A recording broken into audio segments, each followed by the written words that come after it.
అన్నాడు 13,500 మేము 20,000 ఇస్తాం రైతుకి.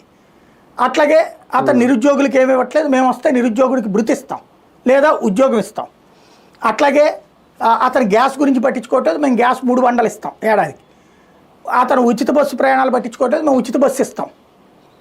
అతను ఇవి సంక్షేమ, అలాగే అతను ఏడాదికి 18,000 అంటున్నాడు, ఒకరికే ఇస్తున్నాడు ఇంట్లో మహిళకి.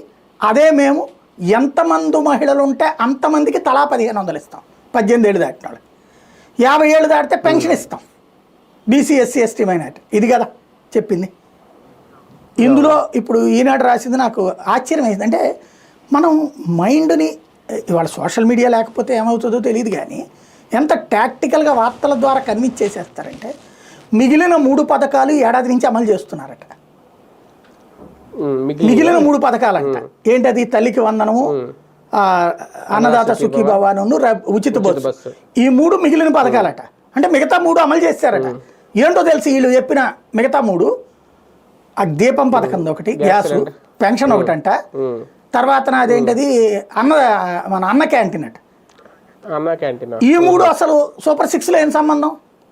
పెన్షను, అన్న క్యాంటీన్ అనేది విడిగా ఇచ్చిన హామీ, గ్యాస్ బండ ఇందులో చెప్పిన హామీ కరెక్ట్. అది కూడా ఏడాది చివరిలో ఇచ్చారు, సరిపోని ఇచ్చారు అనుకుందాం. సూపర్ 6లో ఒక్కటే హామీ అమలైంది.